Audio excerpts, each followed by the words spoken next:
The United States of America possesses 3.797 million square miles of diverse territories, lending astounding levels of diversity from one state to the next. But for every beautiful landmark the US has to offer, there's something downright strange just around the corner. Locations that would make any traveler, or even a native, question exactly how it all came to be. In this video, we'll be taking a look at 25 of the country's geographic oddities that continue to befuddle the average Americanophile, yes, that's a real word, as well as the reason they stand today. Have you ever noticed this disconnected piece of Minnesota? Known as the Northwest Angle, it is one of only 6 non-island hotspots identified as practical exclaves, a part of one country that can only be entered via land route by passing through another country, which in this case is Canada. The area of this chimney is approximately 596.3 miles, with 473.2 miles of that being water. Additionally, it is the northernmost point of the contiguous 48 states. So how did this territory, that requires Canadian approval to drive there, end up being a piece of the United States? Well, it came about from a misunderstanding of the region's geography. According to historians, Benjamin Franklin and British representatives relied on the Mitchell map, which did not indicate the source of the Mississippi River, thought to lie some distance to the northwest, or the true shape of the Lake of the Woods, which was instead shown as roughly oval.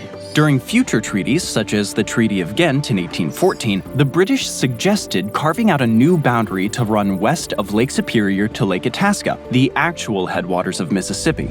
Unfortunately, at this point in time, the love of expansion was already a part of the US's modus operandi, and there was no way they would consider giving up land, as there was a fear that this would set a precedent for all future negotiations. So the Northwest Angle, or simply Angle, as the locals call it, is here to stay. Our next stop is this town here, Carter Lake. At first glance, you'd probably assume this is just another Nebraskan town that lies near the border of Iowa. But the reality is, it's actually a part of Iowa. But unlike the Northwest Angle, which is clearly separated from the rest of Minnesota by water, why is this town an exclave of Iowa? The lake to the north, from which the town gets its name, was born in 1877 after a flood changed the course of the Missouri River 1¼ miles to the southeast. The development led to an arduous litigation process between Iowa and Nebraska, where the Supreme Court ruled that Carter Lake belonged to Iowa. What makes this so unique is that this defies the general rule that state boundaries follow the changes in the river. As a result, in July 1930, Carter Lake was incorporated as a city, hosting 2 amusement parks in the early 20th century, as well as becoming a place to gamble in the 30s and 40s with limited law enforcement. Thanks, Mother Nature. Now, quick, let me ask you this. Which US state is closest to Africa? Most map enthusiasts might assume that it's Florida, about 4,085 miles from Gujarat. On top of that, Florida's climate just makes you think that it would have to be Africa's closest oceanic neighbor in the States. Alas, you would be wrong. It actually happens to be Maine. More specifically, a peninsula in the state known as Quoddy Head, which sounds like something out of Moby Dick. This little lighthouse settlement is at the easternmost point in the US, 3,154 miles from El Bedouza, a rural commune in Morocco, just over 900 miles closer than Florida. Known for its rocky coastline and lobster shacks, the cool state of Maine seems like an odd location to be closest to the cradle of civilization, and yet, here we are. Just south of Maine, we arrive at New York City, which has a rather unique governmental structure. As you may know, New York City is made up of 5 boroughs. For the uninitiated, these boroughs are titled Manhattan, Brooklyn, Queens, the Bronx, and Staten Island. Each borough is also equal to the county boundaries of the same name. This group of counties cover a relatively small 322 square miles of land, and yet each of these societal pockets possesses its own class system and culture. Manhattan acts as the seat of wealth, housing most of the territory's skyscrapers, multinational corporations, Wall Street, and the headquarters of the UN. Brooklyn, on the western tip of Long Island, is the most populated out of the 5, and known for its diversity and thriving art scene. Queens is the largest of them all. Founded by the Dutch, it has reached major commercial success, inspiring countless TV shows and movies. The Bronx is home to Yankee Stadium and home to the largest metropolitan zoo in the world. Lastly, Staten Island boasts unobstructed views of the Statue of Liberty along 28 miles of trails and the Greenbelt. But the strange thing about this layout is that the government of New York City as an entity supersedes the authority of each individual county. So while county leadership would supersede a city in the other 49 states, New York City is the exception. Traveling to the Midwest, take a look at the Missouri Boot Heel, a salient or elongated protrusion that makes it look like Missouri has begun leaking into Arkansas. The rest of Missouri's southern border is a straight line. So what happened here? Up until the 20th century, the district was utilized for wheat and was full of family farms, until the invasion of the notorious boll weevil, a beetle that decimated the territory and sent everyone packing. Surprisingly, this little piece of land was home to a number of Civil War battles too, and was a hotbed for civil rights conflicts during the 1910s. But originally, the Missouri Boot Heel wasn't supposed to be included as part of Missouri. During the formation of the Missouri Compromise, the original border was supposed to be a simple extension connected to Kentucky and Tennessee. But a man by the name of John Hardman Walker didn't like the sound of that idea.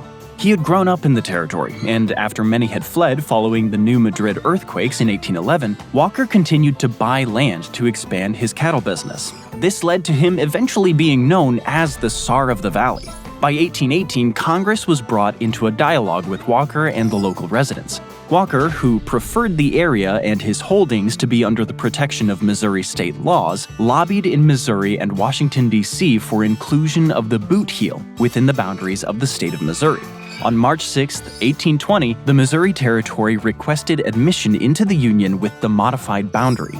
The request was accepted and increased the total area of Missouri by 980 square miles.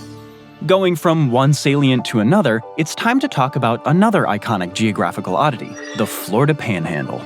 Bordering Alabama at about 200 miles in length, this panhandle is one of only 8 that can be found in the United States. The 10 counties that inhabit the space are not only separated culturally, with French influence being a common theme, but they inhabit a separate time zone from the rest of the state, using Central Time. Well, except Gulf County, which is split in 2 by the Central and Eastern time zones. But how did the Florida Panhandle come into existence, and why wasn't it just included as part of Alabama? The journey started in 1811, while the Panhandle was still a part of Spain. But American settlers in the territory found themselves closely identifying with the U.S. and sent a petition to Congress asking to be incorporated into the Mississippi Territory. But this more or less fell on deaf ears. In 1819, the Constitutional Convention of Alabama asked to join what was then known as West Florida to the new state. Again, no such luck. Finally, in 1821, Spain decided it was in their best interest to sell the territory. At that point, the Panhandle counties finally became a part of Florida, which was admitted as a state in 1845. Quite the roller coaster, but here it stands today. Geography has its high points and low points, in this case, literally and figuratively. Another fascinating oddity lies in the state of California. California is one of the few places where 5 major climate types occur in close proximity. Here, the desert, cool interior, highland, and steppe climates border a smaller region of Mediterranean climate. Half of all produce comes from the state's varietal landscape, so it may come as no surprise that there are many peaks and valleys to visit as a traveler. In this particular instance, the peak we're talking about today is Mount Whitney, a 14,505-foot monster of a mountain and the culminating summit of the Sierra Nevadas. Its neighbor, sitting only 85 miles apart from the high peak, is the Badwater Basin in Death Valley, sitting at 282 feet below sea level.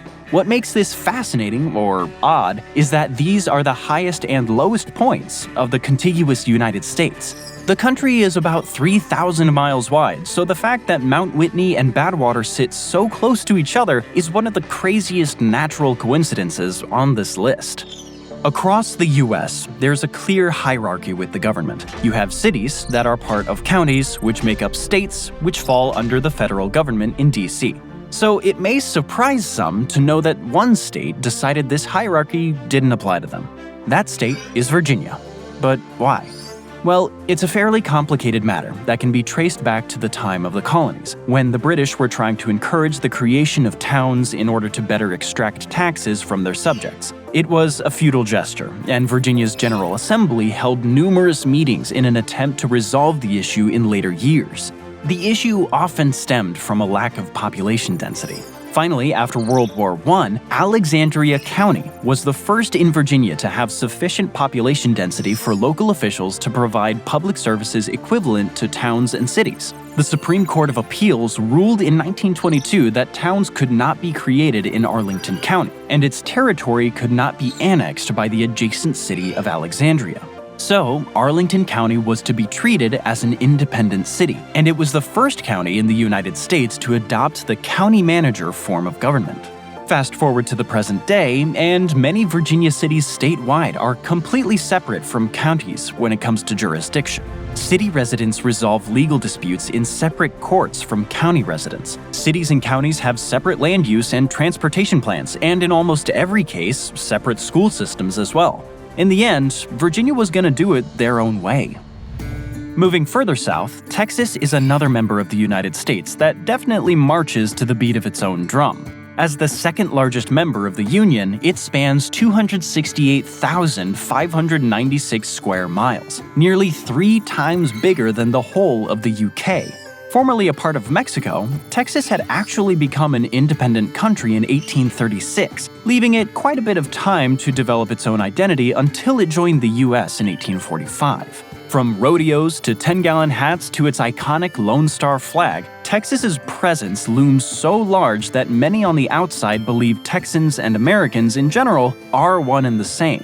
All of this aside, although many see Texas as the champion of the South, some might be astonished to know just how South Texas actually is. In fact, if you look at a map of deep South Texas, you'll see its southernmost point dips almost as low as Miami. The port of Brownsville is almost a straight shot to the party capital, about 1,029 nautical miles through the Gulf of Mexico. At number 10, we'll be looking at another natural wonder, Crater Lake. Located in south-central Oregon, this volcanic crater lake is famous for its aesthetic alone, drawing in a number of cross-country enthusiasts with its rich blue color and up-close clarity. No rivers flow in or out of it, and it makes up for any loss of water through rainfall or snowmelt. It also houses 2 small islands, uniquely named Wizard Island, a 316-acre cinder cone, and a natural rock pillar called Phantom Ship. These facts are enough to catch one's attention, but the oddity lies in Crater Lake's depth. Although the body of water is only about 5 to 6 miles across, its maximum depth is 1,949 feet, making it the deepest lake in all of the United States. Excluding Lake Vostok in Antarctica, Crater Lake is cited as the 7th deepest lake on the planet. All of this is the product of volcanic activity from Mount Mazama. It's estimated that about 720 years was required to fill the lake to its present depth of 1,949 feet. Much of this occurred during a period when the prevailing climate was less moist than at present. Some hydrothermal activity remains along the lake floor, suggesting that at some time in the future, Mazama may erupt once again. With that said, Crater Lake is not the only mover and shaker on this list. When thinking about earthquakes, we often jump to highlighting activity on the West Coast in places like California.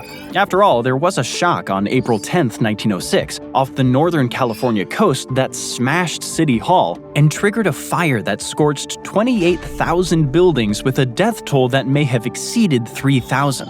For these reasons, many reasonably assume that the San Andreas Fault is an apocalyptic concern, inspiring a number of films like 2012 starring John Cusack. Believe it or not, the 2 biggest earthquakes in recorded US history, outside of Alaska, occurred far, far away from the San Andreas Fault. They actually took place in Missouri and South Carolina. Known as the New Madrid earthquakes, named after the New Madrid seismic zone, which was in turn named after the Mississippi River town of New Madrid. There was a series of quakes that occurred between 1811 and 1812. The first one hit a recorded magnitude of 7.2 to 8.2. At the time, their area was sparsely populated, so it didn't have the same effect as what took place in California. The last quake packed quite the punch though, shaking at a magnitude of 7.4 to 8.6. The town of New Madrid was destroyed. In St. Louis, Missouri, many houses were severely damaged and their chimneys were toppled. To this day, many eastern residents are warned that such an earthquake could come again in the next 50 or so years. Cleansing our palates, it's time to look at another panhandle. If you look closely at the northwest corner of the Panhandle where Texas joins Oklahoma and New Mexico, you'll notice that the lines aren't perfectly aligned. After going down the edge of Oklahoma, the border goes 2.3 miles to the left before continuing in a straight line south. A couple miles is no big deal, right? Well, this is often referred to as the worst surveying error in United States history. Let's get a bit deeper here. This error actually goes far beyond the previously cited 2.3 miles. It actually gets bigger as it continues south, 310 miles to the bottom Texas-New Mexico corner, where it turns west and heads for El Paso. All totaled, the mistake accounts to a 942 square mile hiccup. To add insult to injury, all of this land should have technically gone to New Mexico. So, what happened? Well, in 1859, a man named John H. Clark was paid to survey and install monuments along what is called the 103rd Meridian, which aligns with where we see Oklahoma's border meet New Mexico today. Clark began on the southern end of today's Texas and New Mexico border, and made his way northward until he no longer had a water source. Sounds reasonable enough, but there was a small problem on top of this problem. While connecting the lines, he was frightened by the natives in the region and decided to stop 70 miles early. This leads us to the third problem, though. Even if he wasn't running away, he still wouldn't have successfully drawn a connecting line. It turned out that his math was wrong, and he was off by the 2.3 miles we see on the map today. But it's more than that. When you calculate the narrow strip of land that should have been New Mexico, it amounts to 603,348 acres. But due to laziness or a lack of scrutiny, the boundary was accepted and certified in 1891. In 1910, when New Mexico was ready to become a state, the error was discovered, and New Mexico made a push to reclaim the territory. However, within the strip of land that would then become part of New Mexico was the XIT Ranch, whose primary investor, a man named John Farwell, was also a friend of then-President William Howard Taft. Not wanting to lose any land rights, Farwell successfully persuaded President Taft to tell New Mexico to leave the border as it was, or forget becoming a state entirely. New Mexico, understandably, backed down, and the border remained as it is today.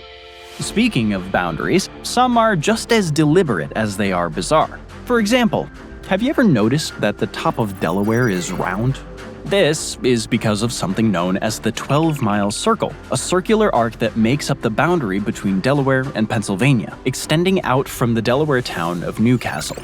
Like many oddities of the eastern United States, the start of this line dates back to King Charles II, who in 1681 granted a deed to William Penn.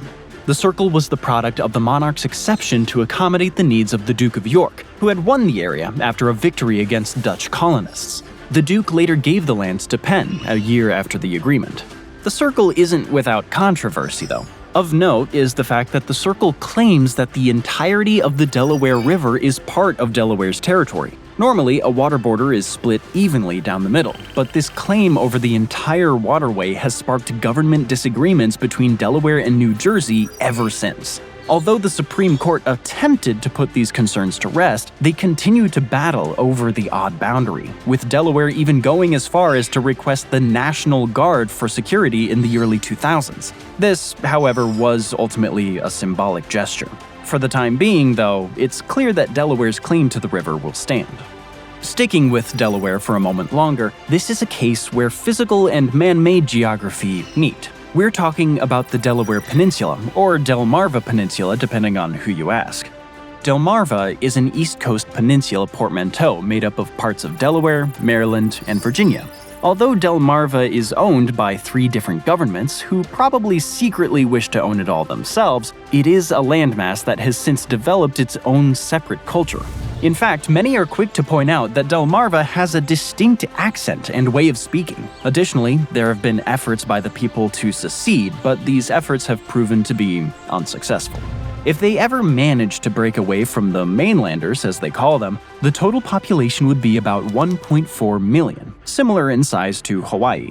This is one of those rare cases where separation does appear to make a bit of sense, considering that the people of Delaware, Maryland, and Virginia appear to support their independence for a variety of reasons. Independence or not, Delmarva definitely deserves its place on this list.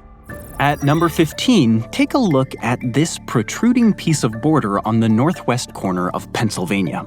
In this area, we have what is known as the Eerie Triangle, a 300-square-mile piece of land that was a fairly hot-button issue between 5 states as well as Native American tribes. Each argued their claim to the land, as it represented valuable access to the waters of Lake Erie. When Native American leaders heard of Pennsylvania's intent to access the land, they voiced their opposition, saying, "We must observe to you that we are sent in order to make peace, and that we are not authorized to stipulate any particular cession of lands." They also encouraged their people to actively oppose any attempts by American settlers to occupy the land. The opposition was not enough, however, and the U.S. government ultimately approved a sale of the land to Pennsylvania in 1792. The Native American tribes were paid $2,800 from Pennsylvania and $1,200 from the federal government. Unsurprisingly, this didn't placate the tribes' concerns, and conflict erupted in that region. But after the group's defeat by the United States Army in 1795, the tribes relented, and Pennsylvania's chimney was set in stone. Our next geographic oddity brings us to Bristol, a city split in half by the states of Virginia and Tennessee. In 1771, a trading post was constructed to serve travelers heading west for a better life. After about 1856, it reportedly prospered after the link between the Norfolk, Western, and Southern railways was finally joined. 2 communities were given city charters in 1890 with the name Bristol, triggering a pretty heated boundary dispute until 1901, when a line virtually halved the settlement along the center of State Street. Upon closer inspection, there are markers to indicate the separation, and the dispute, for the most part, ended amicably. Like Delmarva, both halves of Bristol share the same culture and quirks, with nothing separating them other than the invisible line separating all states in the Union. While some boundaries are fixed, other boundaries change by the season. Meet Maryland, a state well known for its extensive waterways, with a major historical seaport located in Baltimore. Due to its terraqueous nature, water rights take up a large portion of Maryland's legal disputes, especially when it comes to its boundary issues with Virginia. For decades, both states have entered numerous negotiations regarding control over the Potomac River, 400 miles long from its headwaters at North Branch to its mouth in the Chesapeake Bay. It ranks 48th among 135 U.S. rivers that are more than 100 miles long. The river is about 11 miles wide between Point Lookout and Smith Point. Ultimately, Maryland owns everything up to the low water mark on the Virginia side. What makes this especially strange is that rainfall essentially dictates how large Maryland is in a given year. If the season proves to be wet, the water level in the Potomac will rise, technically expanding the size of Maryland for the duration of that particular period. At number 18, we have another exclave. This time, it's the famous Kentucky Bend, a child of the Mississippi River, encircled by the states of Missouri and Tennessee. As of the 2020 census, the population was 9 persons in this area, tabulated as the Kentucky Bend Census County Division. The mailing address of the area is Tiptonville, Tennessee. New Madrid, Missouri is directly across the river to the north, but it isn't connected to the bend by road or ferry. Covering an area of 26.9 square miles, this little patch of land was given to Kentucky due to general uncertainty regarding the Mississippi River. Unlike the Eerie Triangle or the New Mexico-Oklahoma border, nobody is 100% sure why the Kentucky Bend was drawn out in this exact way. There have been cases where Tennessee locals have disputed the validity of the bend, but overall, most people, including the residents of this oxbow loop-enclosed space, are confused about who rightfully owns it. In fact, Mark Twain references the Kentucky Bend in his book Life on the Mississippi, inspired by its peculiarity. As one can clearly see, many of these geographical oddities, however they initially came about, can be divisive for those living near or in them. In some cases, however, they can be a positive example of how people can make the best out of an inconvenient situation. For the most part, this seems to be the reality for the citizenry of Texarkana, a dual municipality astride the Texas-Arkansas boundary, United States. The city also lies near the Louisiana and Oklahoma state lines. First settled in 1874 at the junction of the Cairo and Fulton and the Texas and Pacific Railways, it derived its name from Texas, Arkansas, and Louisiana. With the rapid expansion of railways, markets were quick to collaborate with an expanding network, and the railroads were more than happy to oblige. The late 1850s saw builders working with the Cairo and Fulton Railroad enthusiastically pushing their lines south across Arkansas. Over the next half-century, rivalries formed between the builders, and eventually, the border was the logical juncture for growing railways. Today, Texas and Arkansas are divided by State Line Avenue, but they're still deeply connected economically and culturally. They even share a post office and courthouse. Next, we have ourselves an additional exclave called the Lost Peninsula. This small piece of Monroe County, in the southeasternmost corner of Michigan, spawned after the Toledo War boundary dispute in 1835 and 1836 to determine whether the state of Ohio or the Michigan Territory would control an area known as the Toledo Strip. Now, most people don't know this, but there have been cases when states, outside of the Civil War, of course, went to battle to resolve disputes. Funnily enough, this wasn't really one of those times. In fact, the Toledo War arguably shouldn't be called a war at all, considering there were no real casualties.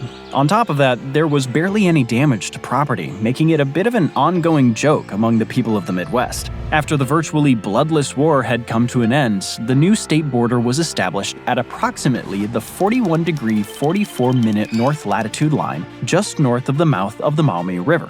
Oddly enough, the line continued across the Ottawa River, rendering the peninsula disconnected from the rest of the state, giving it the name Lost Peninsula. From exclave to exclave, we find ourselves at the next geographical oddity, Point Roberts, Washington. This area, with a population of 1,191 according to the 2020 census, is as much a political oddity as it is a geographical one. According to available records, the western United States-Canadian border follows the 49th parallel because of the Oregon Treaty signed on the 15th of June, 1846. The treaty ended a dispute between Britain and the U.S. for claims to the area now known as the Rocky Mountains of Oregon Country. The little piece of the Point Roberts Peninsula was south of the 49th parallel, and thus was placed in the United States, but it's not connected by any land. It was a favored spot for Icelandic immigrants, and they still make up 1/7 of the land residents. At number 22, this is one of the most popular geographic oddities for most people in the United States, as well as a cross-country hotspot for many driving through the West: the Four Corners Monument. Depending on who you ask, this place is either a tourist trap or a site that exemplifies the historical complexities of the time period. At the start, the first boundary was drawn after the Compromise of 1850, a series of bills written to combat rising tensions leading up to the Civil War. It consequently created the New Mexico Territory and Utah Territory, followed by a transfer of land to the newly created Colorado Territory in 1861. When the Confederate States of America were gaining traction with the Arizona Territory, the Union responded by creating another of the same name. The Union definitions split New Mexico along a north-south line, the 32nd meridian west from Washington, which simply extended the boundary between Colorado and Utah southward. The Union Plan eventually became reality, and this created the quadrupoint at the modern Four Corners. Today, there are slight differences in the New Mexico boundary, but the Four Corners remains standing as a monument to the rising tensions between the North and South, as well as a fun way to say that you were in four places at once, if you managed to make that famous detour. When we think about these oddities, it's often exclusively domestic issues. But sometimes developments take us to faraway places. In 1590, a Spanish missionary, Fray José de Acosta, came up with an interesting theory regarding a possible land bridge connecting Asia to North America, as cross-continental migration was a hotly debated issue at the time. Now, although a majority of this belief has since been dismissed, we do know that there is a period of time when Russia and the US were at least partially connected. It's called the Bering Strait, an ice bridge that is often said to close the 53-mile gap, at its narrowest point, between America and Siberia. It's inspired quite a few bizarre discussions between the two countries. In April of 2007, Russian government officials told the press that the Russian government would back a $65 billion plan by a consortium of companies to build a Bering Strait tunnel. But as you know, relations between the US and Russia are not exactly what we'd call amicable at this point, and thus the project has never come to fruition. Next up, we're taking a look at Michigan's Upper Peninsula, or as many Midwesterners call it, the UP, a 16,377 square mile landmass bordering 3 Great Lakes, as well as the north of Wisconsin. One quick look at this gem is enough to make anyone scratch their head, as it doesn't appear to make much sense why this territory doesn't belong to the Cheese Kings. Well, once again, we need only look at the silly conflict known as the Toledo War. This conflict between Michigan and Ohio was full of idle threats. In this case, the two sides' militias started trying to ruffle feathers. They shot at the air, which in today's day and age is known as duck hunting, prompting President Jackson to push the affair to a swift conclusion. In the end, Ohio ended up with the Toledo Strip to stop the state from its effort to prevent Michigan's statehood. In a rather strange trade, Michigan received the Upper Peninsula. At the start, it seemed like a bum deal, but the following decades proved otherwise, as Michigan was left with an abundance of natural resources. Our final oddity is a physical one that really needs no introduction, as it has been frequently referenced at different points of this wavy list. This would be none other than the Mississippi River. One of the world's major river systems in size, habitat diversity, and biological productivity, it is renowned for its cultural and commercial significance throughout the United States of America. From songs to movies to great works of literature, the Mississippi River is a natural beacon to all those blessed to be in its presence. Flowing 2,350 miles from Lake Itasca in Minnesota, the river powers a significant segment of the economy in the upper Midwest. Barges and their tows move approximately 175 million tons of freight each year on the upper Mississippi through a system of 29 locks and dams. It's also a major recreational resource for boaters, canoeists, hunters, anglers, and birdwatchers, and offers many outdoor opportunities. On top of that, it pumps through Minnesota, Wisconsin, Iowa, Illinois, Missouri, Kentucky, Tennessee, Arkansas, Mississippi, of course, and Louisiana, and has been used to draw the borders between a majority of the territories connected to it. Quoting Mark Twain, "The Mississippi River will always have its own way. No engineering skill can persuade it to do otherwise." We hope you've enjoyed these 25 geographical oddities of the US. Their presence exemplifies the rich diversity to be found in this relatively young country, as well as, in some cases, how humanity finds a way to reach compromise with the most unique solutions. Are there any oddities you'd like to learn about more, or any that we missed in this list? Let us know in the comments below. Now check out some other videos, such as the real reason ships don't pass under South America, or why one of the USA's biggest lakes is reappearing centuries after disappearing. Thanks for watching.